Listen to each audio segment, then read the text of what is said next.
dialogue is organized with the aim of deepening the understanding of democracy's significance in modern society, enhance civic participation, and examine the role of digital technology in democracy and climate change governance.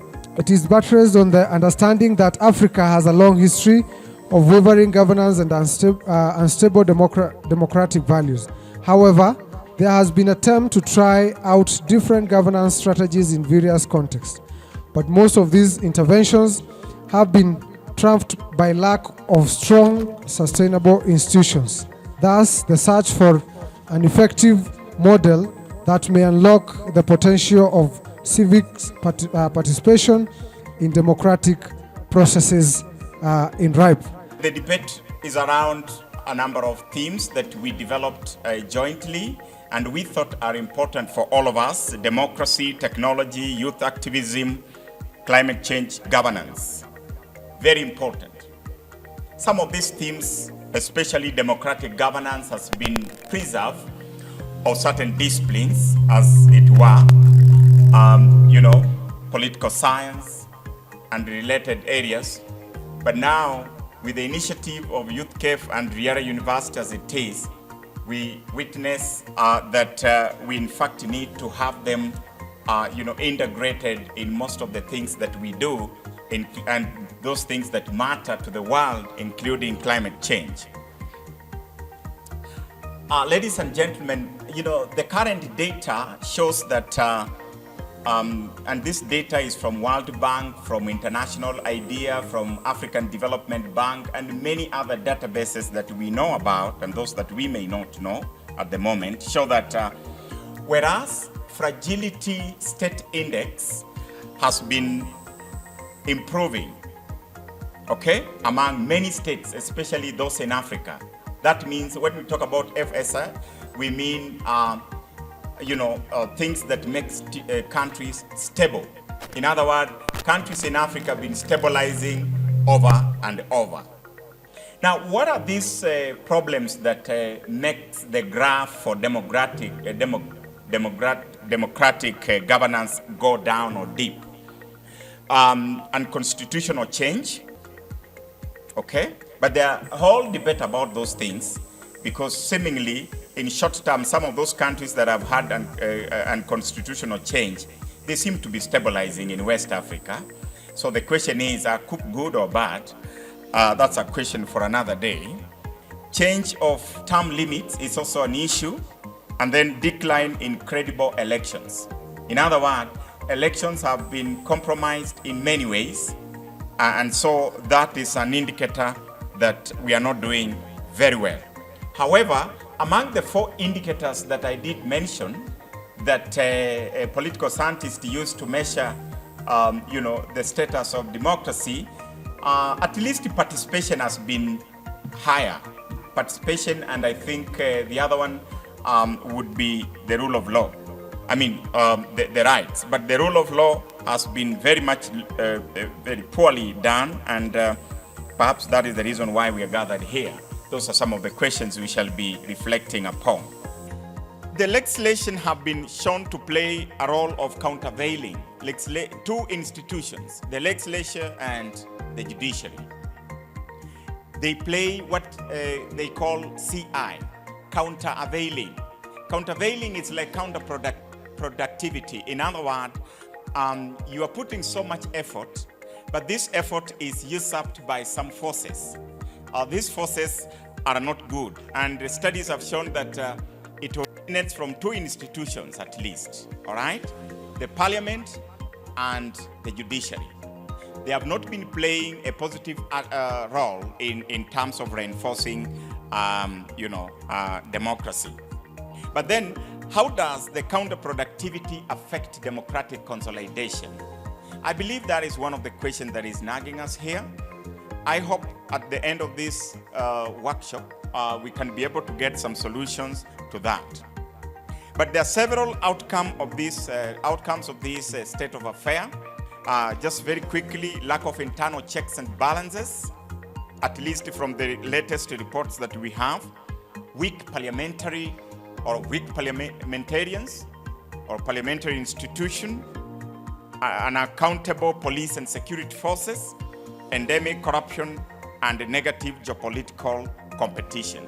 Those are some of the issues that perhaps will also form part and parcel of our discussion today, and hopefully we can get some solutions to it. Be as it may, the question we have here is, what should we do to unlock the potential of civics engagement or civics participation as far as some of these issues are concerned? How do we consolidate democracy? Because democracy is good for all of us.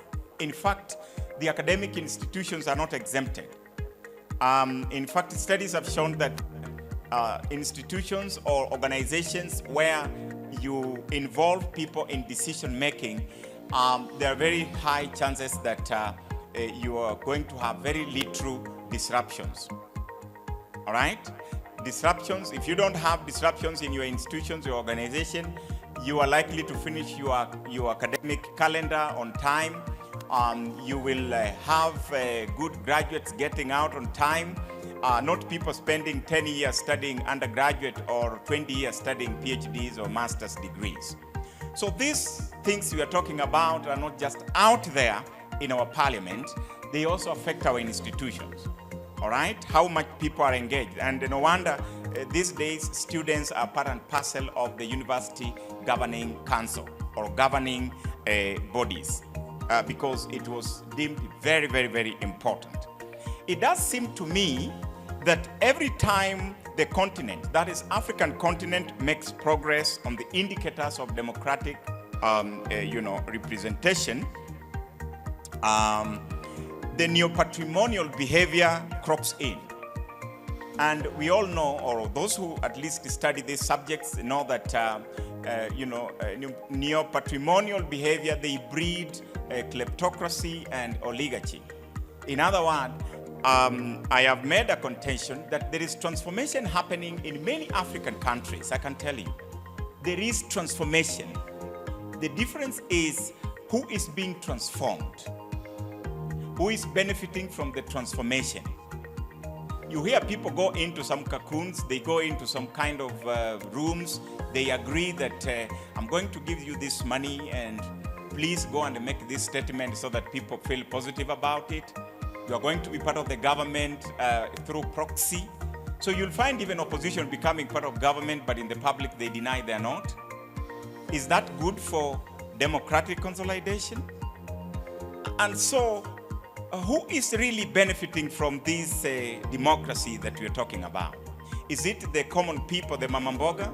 Is it the students, the young people in universities who are supposed to get education and live life in future? Those are questions that we need to ask ourselves. But nobody should lie to you that Africa's been rising tremendously. In fact, the statistics from the African Development Bank show very clearly the economy has been growing quite well. Kenya is a good example also. But again, the opposite is the same. The young people have a role to play, and I think they are doing it. When you follow the media, over the weekend we were somewhere and somebody was telling us how the young people are really doing many things on social media. Now they are taking people's images and showing images in a very interesting way. It is very hard to catch them because will you go to court and present your shadow, that this is my shadow, and you are talking negative things about me. I don't know, I'm sure you've seen all these things in social media, isn't it? So those are roles that young people can play in painting out the evils and the ills that are happening in the society that are usurping the democracy or democratic governance that we all know. Okay? You can do it in different ways, but the ultimate goal is to ensure that democracy takes root and there is democratic space that is cultivated and taken care of. As I finalize, we also need to be sure that we are not disrupting democratic governance. And so the quest for effective and sustainable transformation is important. It will require a number of things that we are going to discuss in this forum. One is approach, mechanisms, institutions, and perhaps the last one I want to mention is what we call the alternative forms of representation. Here, the question is, if it is true that important institutions, especially the legislature and the judiciary, have been compromised to the extent that they don't consolidate, they don't support consolidation of democracy, all right? Or in other words, they have failed. Should we continue to rely on them or on those institutions to check the state? Are they going to be the expected representation? Are they going to be your watchdog? All right? What is the place of formalization of resistance committees? Those are now alternative. Alternative representation include, resistance committees and also protest movement. But also people say, can we test mass movement or mass action? Because all these have been documented as part and parcel of representation where the judiciary, the legislature have failed, where the members of parliament cannot represent you as expected, where they don't play their role as would be the case, then we start to ask ourselves such questions. I am going to bring the Youth Cafe's point of views from our engagement on work on democracy in Africa and around the region. And we're going to do this through me mostly giving a highlight of what we do at the Secretariat. Then we have our distinguished Board of Director Representation, Mary Yvonne, who will address some of the most technical and regional and sometimes global issues as we see democracy and how it links with the issues of climate justice, digital participation through which young people have found homage, as well as the whole question around how to empower young people to be more civically engaged. So to just support the Climate Change Act of 2016, we have what we call, national, National Climate Change Action Plan. Who have ever interacted with that action plan by show of hand? Unfortunately, we only have 2 people. Unfortunately, we have only 2 people. Thank you. So, to my list of homework, we should also add on that, National Climate Change Action Plan. Thank you. So, to table this motion, following that brief introduction of this different climate change framework, our motion, ama niseme swali letu tata, how do we say the second in Kiswahili? Ama tunasema inayofuatilia. Swali tata linavyofuatilia. Waswahili, tupo. Unfortunately, it's the same, I'm the only Swahili here. So thank you. So our second motion, it reads that, this House believes, the current global change framework is ineffective. And let's underline the word ineffective, right? And requires a complete overhaul. So at this juncture, I want to welcome the first proposal. I would want to propose that motion. And my reason being that we began with the Kyoto Protocol that was signed in 1997 and entered into force in 2005, I think so. And then again, when you look at the reasons why Kyoto Protocol did not succeed, is one is a participation from major emitters. They did not take part. They did not take active part in this protocol. There were also reasons of weak enforcement, which was not there. And then again, the political disagreement that existed between states. Camp Paris Agreement, which again came into effect in 2015, with the aim of reducing the global temperatures by about 2%, which mostly now we are talking of 1.5%. What has come out of all this? Is that a question? Have we achieved what we wanted to achieve? When you look at the political disagreements, you look at China, one of the largest emitters in the world. But again, China doesn't want to be, described as a developed country. It wants to remain as a developing country, so that it doesn't have much responsibility in the financing of climate change matter. So look at that. So what needs to be done in the world, or a radical change in the world, is to look at how all this can be collapsed into one entity, and look at how countries can come and converge at a certain point where these issues can be addressed adequately. EU already is saying, we are overburdened financing all this. US is also complaining. I think in 2023 they gave about $9.5 billion in support, but that was during Biden's time. So what will happen now with Trump coming in? Thank you. In light of what even my colleague has said, the frameworks that have been set might have failed, but they've also set commitments that are still in place today. For example, we have the Kyoto Protocol, the UNFCCC, the Paris Agreement, which have been able to mobilize over 196 countries, which is almost all the countries, and brought them together to be able to bring up this motion. To set up the commitments that they have. So also, does a complete overhaul not risk losing the progress that has already been set by various countries?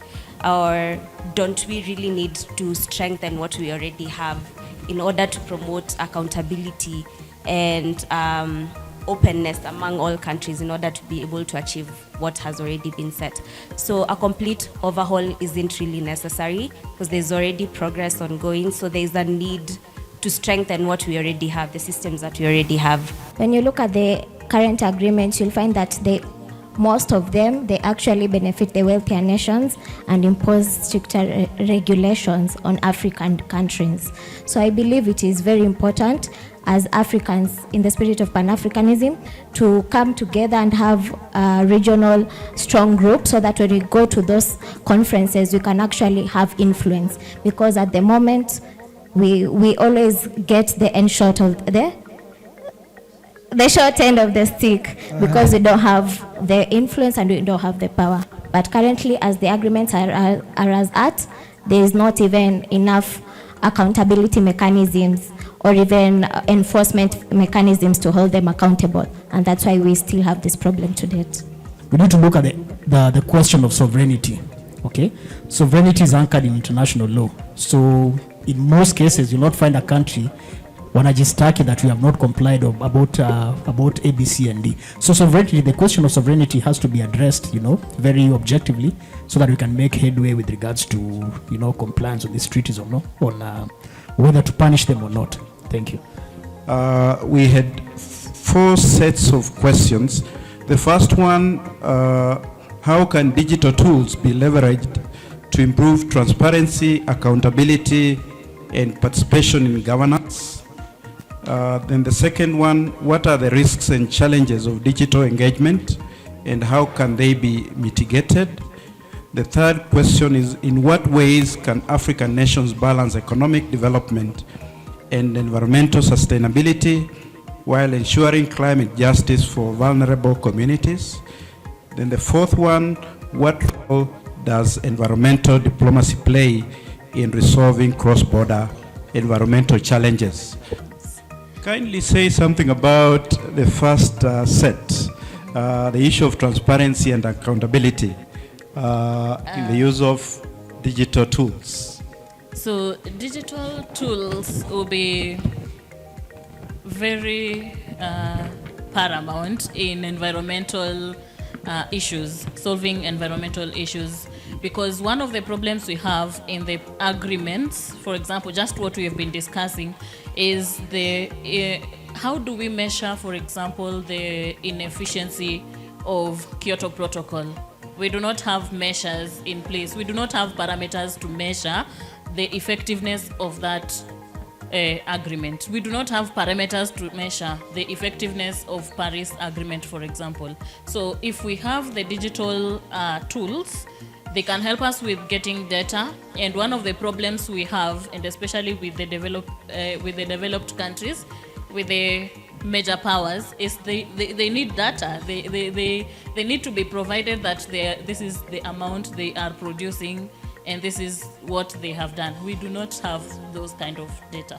So, and then because we are relying in self-reporting, you find that countries are giving wrong information, and we do not have any way we can ascertain the kind of reports that they are giving. So that's, for example, a way they can come through. So if we can be able to find a way of getting data centers, for example, or those digital tools that can give us the effectiveness of measuring specific parameters. To what extent can we apply, make these digital platforms accessible to a wider coverage? Because I think one of the major things that we have experienced is the differences that we face, especially in different parts of the world, especially in Africa, where some people can access, others have a very serious challenge in terms of access and use. So I may just want to open up this discussion for anyone who would really want to say something about access and the issue of inclusion and exclusion.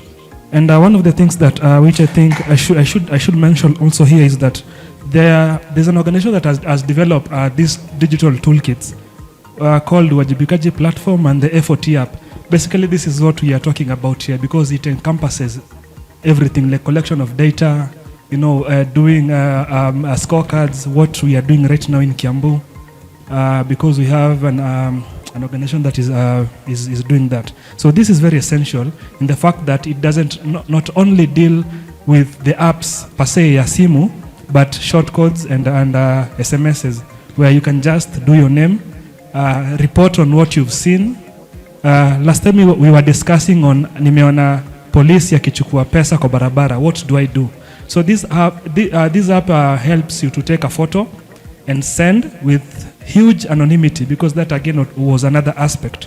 Even like when we are developing more of these apps, tunajua situation ya Kenya na politics and what is happening. Unaweza trackiwa, unaweza snitchiwa, those companies tunaongelelea kwa X huko na snitch watu. So this is a very safe way of also ensuring that there's accountability, there's transparency, and there's safety, even of the person who is reporting any of these things that we are seeing. Accountability in the sense that there are budget allocations that are done by the county governments and the national governments. How are we holding them accountable in terms of reporting? Yeah. So right now, Kiambu County, we've been allocated 5.something billion. So what happens? Do I know how much has been allocated? Do I know what it has been allocated for? Do I know how to report in case it has not been done? We know Morara, who is reporting unfinished projects, stalled projects, the county government. Yeah. So that is one way of also reporting what is happening on the ground in terms of accountability and transparency. In these unprecedented times, democracy remains our strongest pillar, a living testament to the power of collective voices. It is the compass guiding through uncertainty, the catalyst for social justice, and the engine for innovation and growth.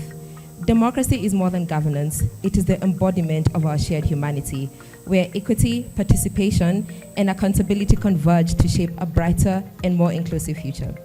Ladies and gentlemen, on behalf of the Youth Café, I welcome you to the regional dialogue as we delve into the theme that captures the essence of our era: empowering democracy, civic participation, digital innovation, and climate change governance. This dialogue is more than just an academic exercise. It is a rallying cry. As we convene today, Africa stands at crossroads. Across the continent, we see both remarkable progress and daunting challenges in the pursuit of democracy. Africa is home to some of the world's youngest population. With over 60% of this protest highlighted the frustration of a generation grappling with systematic inequalities. Mobilizing through social media platforms like TikTok and Instagram, Kenyan youth showcase their ability to organize, amplify their voices, and hold leaders to account.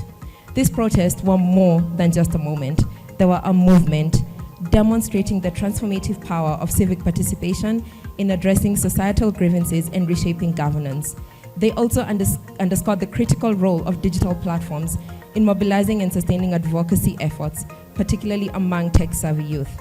While democracy faces internal challenges, it's also under siege from another crisis, climate change.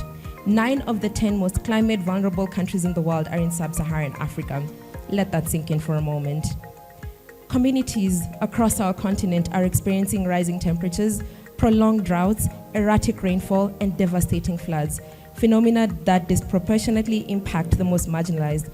For example, in Kenya ASOL regions, recurrent droughts have disseminated livelihoods, fueled conflicts over scarce resources, and forced families to migrate. These disruptions strain governance systems and increase the risk of instability, as communities lose faith in the ability of institutions to address their needs. Climate justice is inseparable from democratic governance.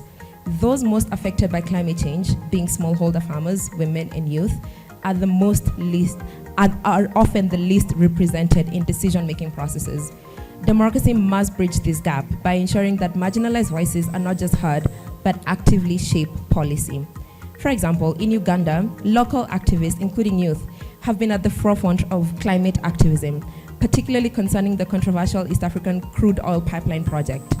This pipeline, which is set to transport oil from Uganda to Tanzania, has drawn significant criticism from environmentalists and local communities alike due to its potential to cause extensive ecological damage and displace thousands of people. They argue that the project primarily benefits foreign corporations while placing a heavy burden on Ugandan communities. These grassroots movements exemplify how marginalized voices, particularly those of the farmers, the women, and the youth, are advocating for their rights and demanding accountability from the government. Their efforts highlight the importance of integrating climate considerations into democratic frameworks, ensuring that policies are both inclusive and equitable. Amid these challenges, digital technology offers unprecedented opportunities to reshape the narrative. With over 570 million users in Africa, digital platforms are empowering citizens to demand accountability, mobilize for change, and access vital climate information. For instance, apps like mFarm Kenya are providing farmers with real-time weather updates, helping them adapt to climate variability while fostering resilience. However, the digital divide remains a stark reality. In sub-Saharan Africa, approximately 39% of the population have access to the internet. Bridging this gap is essential not only for democratic participation, but also for climate adaptation. As we explore digital innovation today, let us envision solutions that amplify marginalized voices and democratize access to technology. With this backdrop, our dialogue has 3 clear objectives. We need to revitalize civic participation. Democracy is strongest when citizens are actively engaged. Today, we hope to discuss strategies to reignite civic involvement, particularly among youth, ensuring they see themselves as co-creators of governance and sustainability. We hope to leverage digital innovation. Digital tools are a double-edged sword. They can democratize information and foster transparency, but they can also propagate disinformation and exclusion. Together, we hope to explore how to maximize the benefits while mitigating its risks. We also hope to advance climate change governance. Climate change needs to go beyond technical solution to address systematic inequalities. By weaving climate justice into democratic processes, we can create policies that are both equitable and effective. At the end of today, we hope to have strengthened collaboration, have a strategic communiqué, and have empowerment through knowledge that we will have shared. As we embark on today's discussions, I urge each of you to reflect on the role you can play in this journey. Whether you're an advocate for democracy, a champion of digital transformation, or a steward of the environment, your voice matters. Together, let us chart a path not only to preserve democracy, but also to ensure it evolves to meet challenges of our time. Democracy must not only survive, it must thrive. It must be inclusive, resilient, and transformative, delivering justice, equity, and hope for generations to come. Are we telling our young people that the only good job, the only luxurious job that you can do is to become a politician? No, I was an aspirant myself. Of course, the question also is what inspired me. But what is this inspiring people to be on the ballot? And what else? What other forms of involvement women and youth in governance can we, look at? So, kindly allow me to set the stage for today's dialogue. I'd like to break down the etymology of democracy. Democracy originates from ancient Greece, from two Greek words, kratos and demos meaning the people, and kratos meaning power or rule. Essentially, democracy means rule by the people.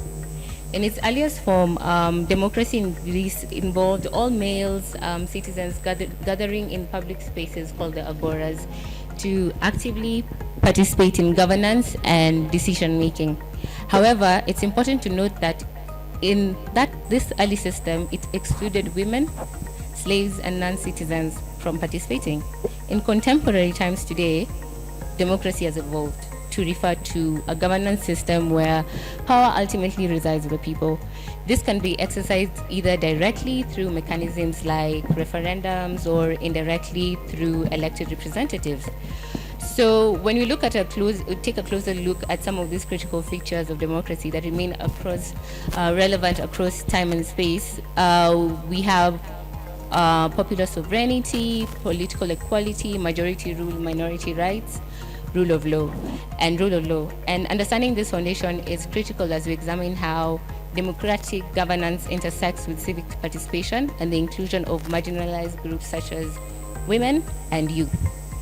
Women and youth are often underrepresented in leadership and decision making because of cultural norms, and stereotypes reinforce that the idea that leadership is reserved for older, often male elites, and for the youth, a lack of resources and institutional support exacerbates the problem.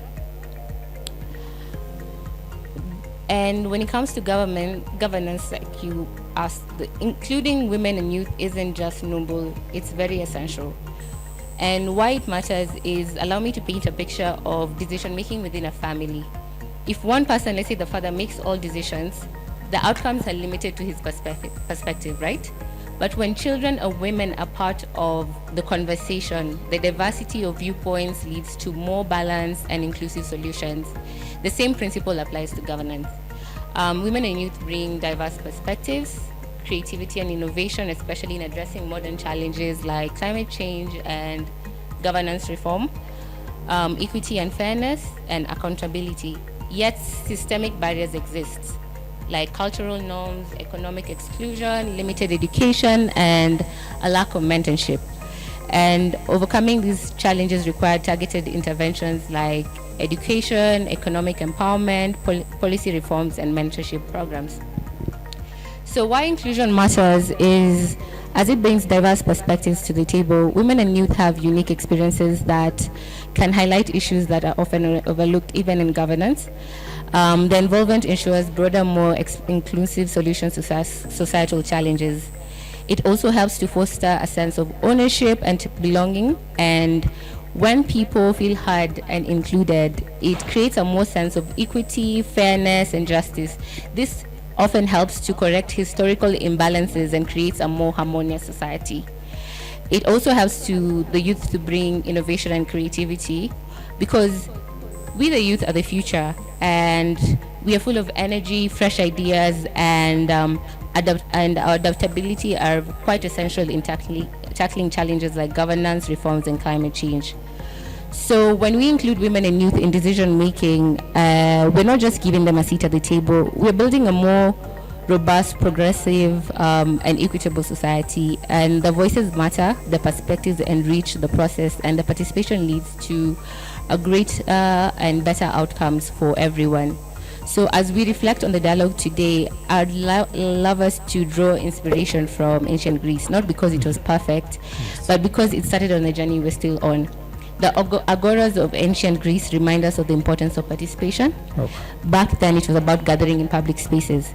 Today, it's about ensuring that every voice is heard, whether in government halls, at community meetings, or online platforms. Like the Greeks who laid the foundation for us, we too are architects of democracy. And by fostering inclusion, protecting civic space, and working together, we can build governance systems that can truly reflect the will of the people.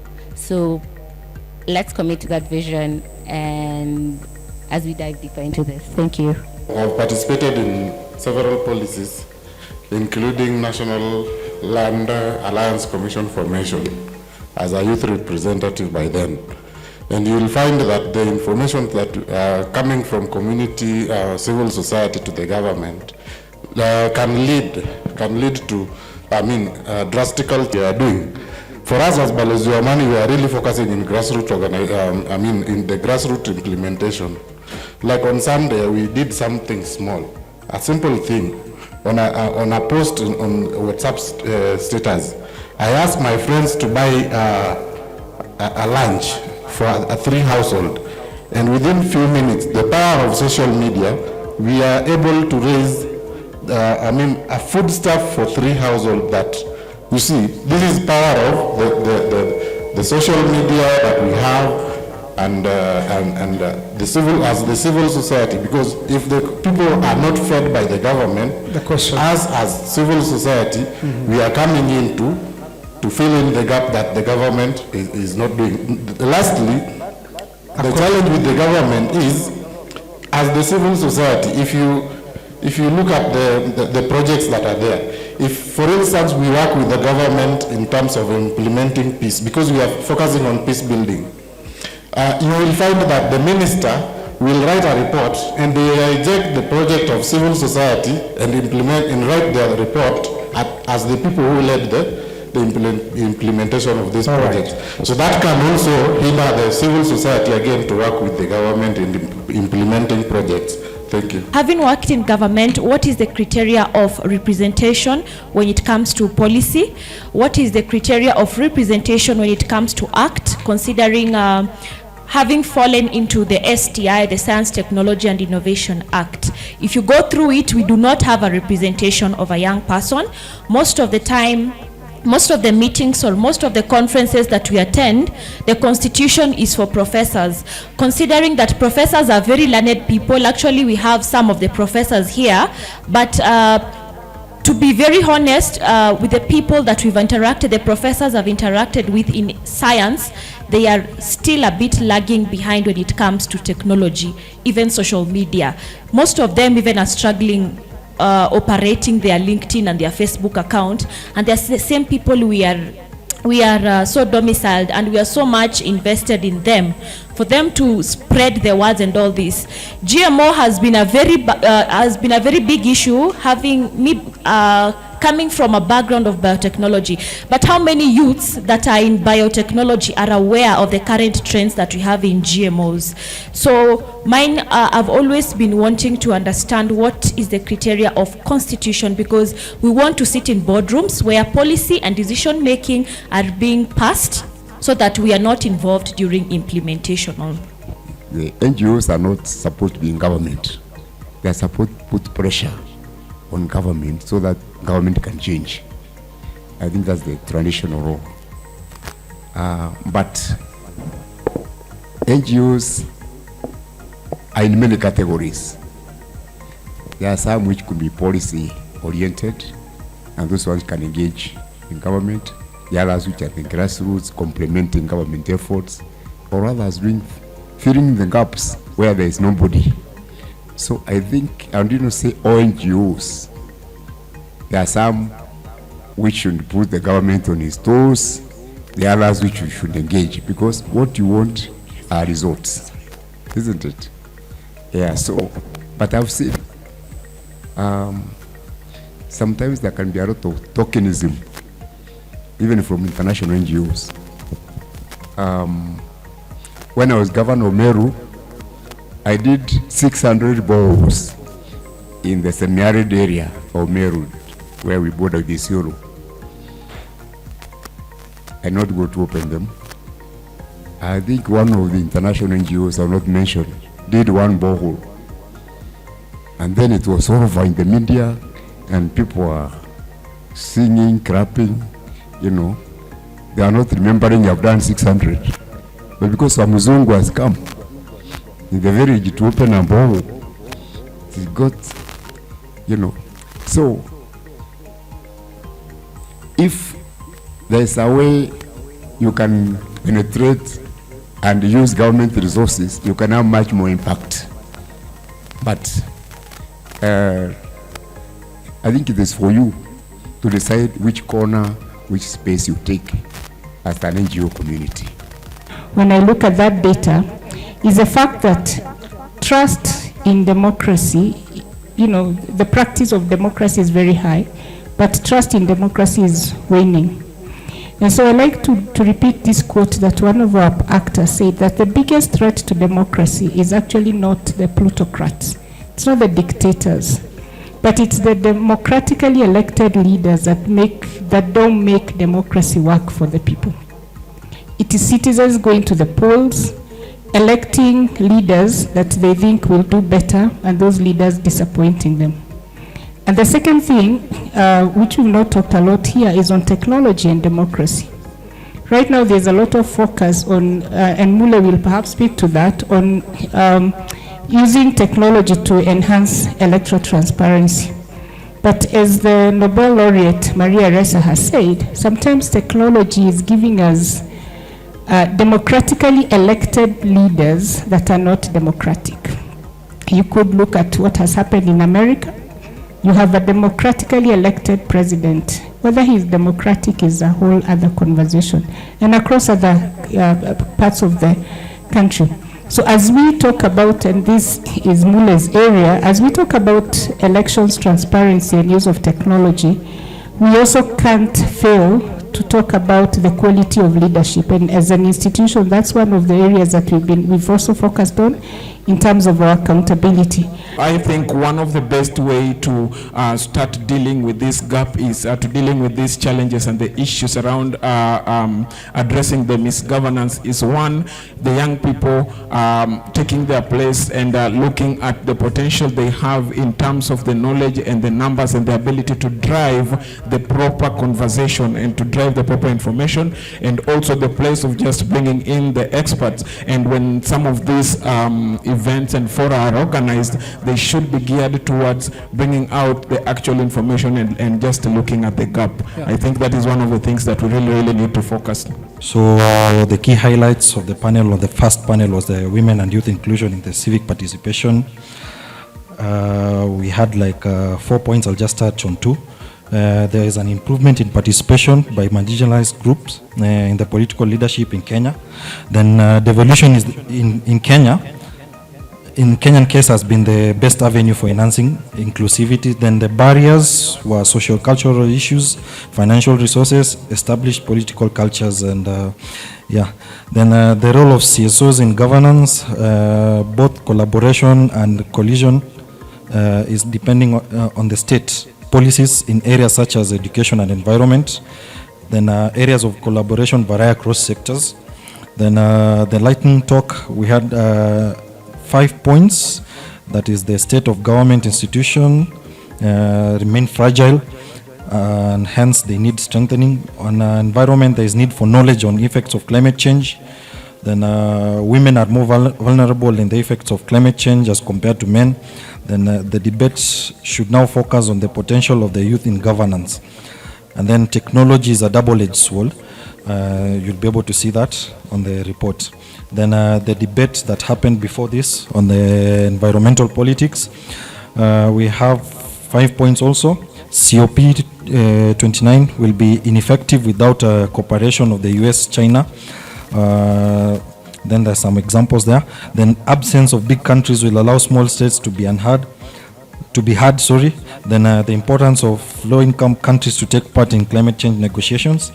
And developed countries have the technology and finance for climate mitigation. Then the last one is, one of the reasons COP will be ineffective is because of the gap in gender equality. Thank you.